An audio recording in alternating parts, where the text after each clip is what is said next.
Hey guys, and welcome back to the channel. So I think you'll be happy to know that I have managed to get my computer back up and running to 100%. So things should look a lot smoother now. Honestly, the content should look a lot more fluid, so to speak. What I'm going to be doing is investing in a new microphone as well. I think my sound quality is okay, but I think it could be better at this point. Guys, we are literally 1 month away here from our 2-year anniversary.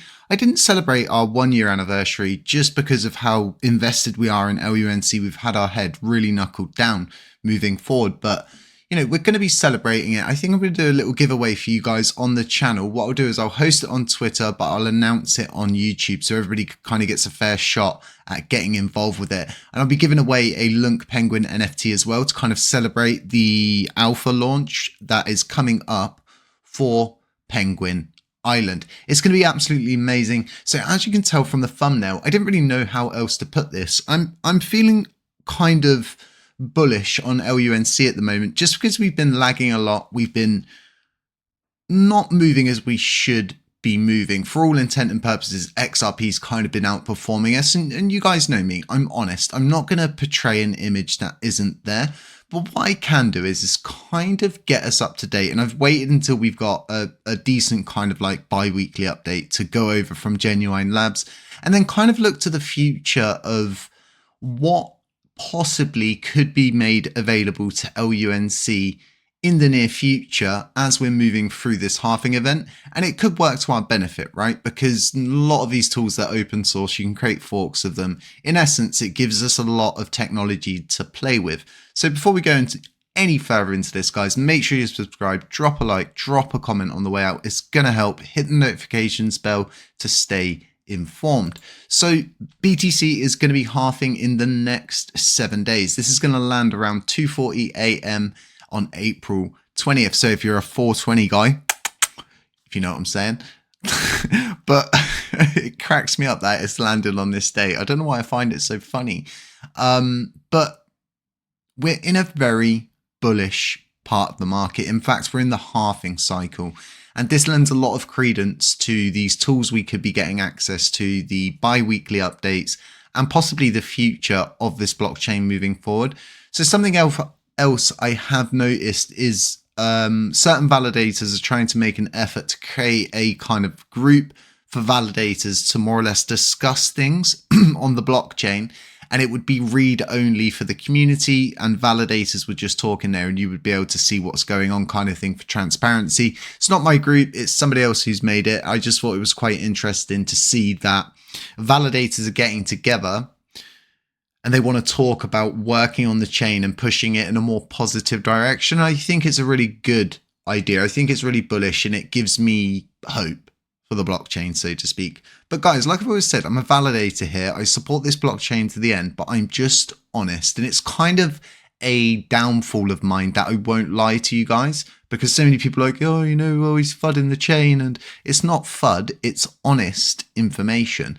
But let's take a look at this bi-weekly report and let's kind of reflect on it afterwards. So we've got the bi-weekly report from Genuine Labs. Hey TC community, it's been 2 weeks and Genuine Labs is thrilled to be back with an update on our mission to fuel Terra Classic's growth. The incredible support and encouragement from the community means the world to us, and we're truly grateful for the opportunity to contribute to these upgrades to the Luna Classic chain. So the highlights of the past 2 weeks include a core repository upgrade, upgrading the core repository to ensure compatibility with the updated dependencies, right upgrade handlers for the SDK 4.7 upgrade. I know there was a bit of an argument between going to 5.0.1 or 5.0.2. It ended up as 47, which I think is good. It's a safe bet, and we should wait for other blockchains that are bigger than us to test those newer versions of all of that stuff. Now, ETE tests, interchain tests, we have fixed the ETE tests and interchain tests to work with current Terra Classic core version.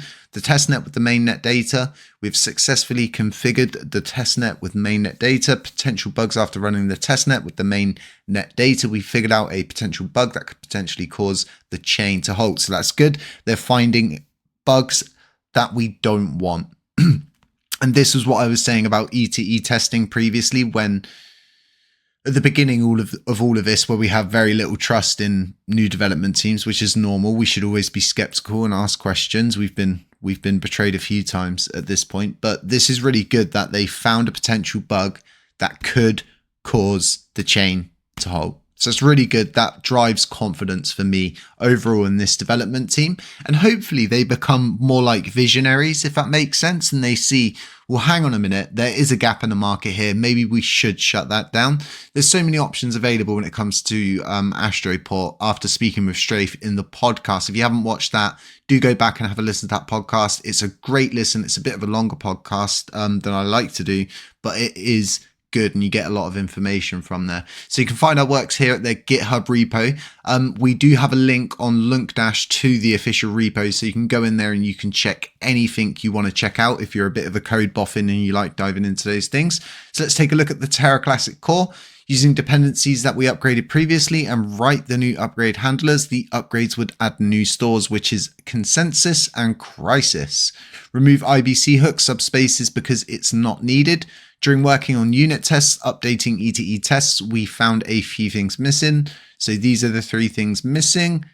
I would assume that they're going to replace those or get them in there, so to speak. So we've got ETE test, interchain test, remove the third party chain, don't use PFM anymore, fix Docker file, ETE. So we've got a lot of interchain tests. So this is all going to be like pushed towards Alliance, bridging out on those IBC hooks. It's all stuff that's going to allow us to interconnect, communicate, and speak with other blockchains. So testnet with the mainnet data, potential bugs. The testnet, we ran modified the current version to make it run with exported Genesis file from the mainnet Columbus 5. That's really important. The Genesis file is uber important and uber critical to the chain's existence.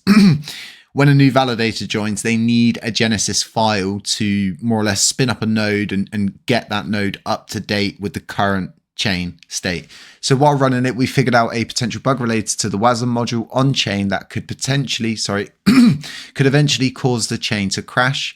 This will not be included in the report in order to ensure that nobody has the opportunity to damage the network, and we'll spend more time looking into the issue and attempt to fix it in the incoming upgrade. So something I want to point out here before we move any further is Frag himself worked, I think, through the course of a night, a week or two ago, to more or less patch a vulnerability that was not good, to say the least. It was to do with IBCs, and he puts a lot of time in.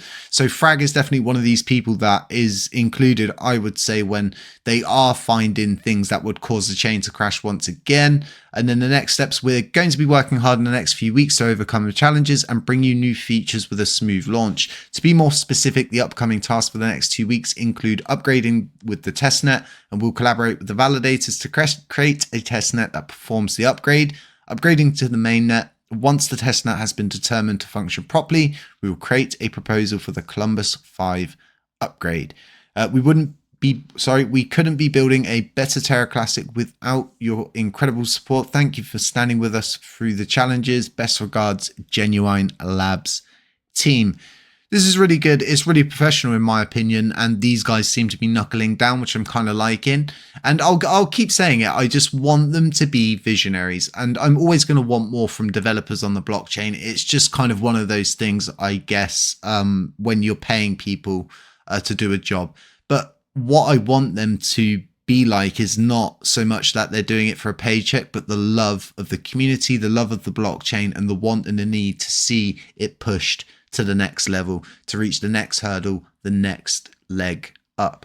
And this blockchain is well overdue a big pump. Like, I'm talking a big pump, like a couple thousand X. We're really, a couple thousand%. We're really overdue that. Am I saying we could go to $1? Absolutely not. We've got a lot of coins to churn through, but the key to churning through those coins could be through IBC connections, Alliance, and things like that. So all of these upgrades that they're doing, all of these bug fixes, all of these little kind of niggly issues, it's all to help us interconnect with Alliance, labor market, payments DAO, and all of those cool tools that are being developed. But on top of that, it's enabling us to speak to the broader cosmos. So if we go to the map of zones, and if you don't know what the map of zones are, it's really important to use and utilize Cosmos tools where and when they're available. We're going to try get something together similar for LUNC Dash. We're actually working on something insane for LUNC Dash that nobody else has. It's not on the chain and we really need it. So do keep an eye out for that in the future. We've got wallet support there. We've got money flow tools. We've got validator flow tools. We've got metric tools. We've got all the tools, but we don't have this. And this is what I'm going to be aiming to get moving forward. So let's grab Terra on the map of zones here and let's bring it to the middle. All of these chains can be intercommunicated with. Now, somebody spoke, I think it was Clan, shout out to Clan, about EVM technology functionality. I think now's the time. I really think now's the time because we've got community owned wallets left, right and center. No issues there. We've got endpoints. We've got dependency from TFL. Okay. We're free from the clutch and we're free to fly the coop. And we should start trying to interconnect with as many of these as possible. But more importantly, speaking about bridging gaps, the Ethereum scene's huge. If someone can figure out how to bridge the gap between the Cosmos and Ethereum correctly using EVM technology and figure out how you could bridge the gas issue, it would be a gold mine. And when there's gold, gold miners come to gold mine. And that's what we're going to be aiming to do and what we should aim to do moving forward. So as you can see, there's a lot of chains we can get involved in. I mean, so many: Strider, Cash, Axela, Celestia, Cosmos. The list goes on and on and on, even Mars, Migaloo. And something to take into account as well is if we get tax to gas corrected, it's going to bring a lot more people. And I know this for certain. I can definitely say it would definitely introduce people like White Whale. And they're getting pretty big. They're doing good stuff and it's looking really good. Backbone Labs, once again, another good contender we should aim to serve. And I think these are kind of things that Genuine Labs could probably take feedback off, not specifically from me, but just more or less like things like this that are going on that we've spoken about. We're in a time now where the chain's got a lot of funds. There's a lot of availability there for developers and for us to even push small marketing campaigns if we really wanted to. You could reach out to YouTube teams, YouTube groups, Twitter influencers across board, and you could pay them a portion of LUNC coins from the community pool, even if it's a small amount, a couple mil each, for them to do integrations, you know, say it here and there or do full videos, because that's really what everybody else is kind of doing. And that's what's going to help us gain the attention moving forward in the BTC halving. So I think it's going to be a really interesting time because as much as everybody wants to see PPJ be built, there's too many ins and outs with it. Labor market is PPJ. The only difference is TFL will be the people behind it. So Luna will benefit slightly from us using it, but that's okay because that's all part of being in the Cosmos, right? We do all of this, I think, by making small steps. Let's not try to go a mile at a time. Let's go a couple hundred meters at a time to reach an overall goal. So it's going to be really exciting. I'll keep you up to date on these kind of bi-weekly reports. Any reports from Genuine Labs, I've got them in my notifications and all sorts of different stuff like that. But I think this is all really good overall. It's really bullish. It's looking good. And, you know, I'm so excited to launch Penguin Island and introduce Lunar Classic on there, as I always intended to, as we have done with our NFT project and everything, and start to see the transactions happening on there through the play to earn and then all of the burns kicking in. And if you get that tax to gas system sorted, it's going to make it so much easier for me as a project owner, because then I don't have to incorporate for 4 or 5 different like parts of the transaction, which is gas, burns, taxes, all sorts of crazy stuff. So it makes it actually easier for someone like me, who's a project owner and creator, a metaverse, an actual game. You can see how much easier it makes it for me. So it's all food for thought. It's stuff to take in. It's stuff to be happy about. And it's stuff to be positive about on Friday. Guys, I hope you've enjoyed your week. I hope you're going to have a good weekend. I hope you get sunshine wherever you are in the world. And honestly, we're so close to this halving event now. You can only be bullish moving forward. Guys, ignore the haters, because there's so many LUNC haters out there at the moment that just want to see this chain die. And they do go out there, they do FUD absolute nonsense, which is absolutely hilarious to say the least, because they're clearly shorting it all the way down.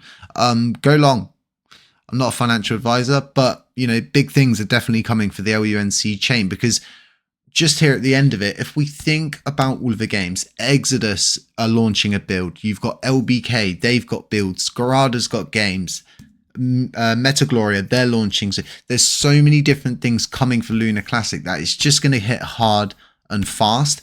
And then there's so many conspiracy theories out there. Honestly, I could make 1,000 videos on all of the different conspiracy theories about what Binance are going to do, where they're going, these secret burns, and all sorts of different crazy tinfoil hat stuff. It's very interesting, but like I said, it's all food for thought. Take everything with a pinch of salt and just stay safe out there, guys. Stay humble, stay aware, and as always, I'll catch you in the next one.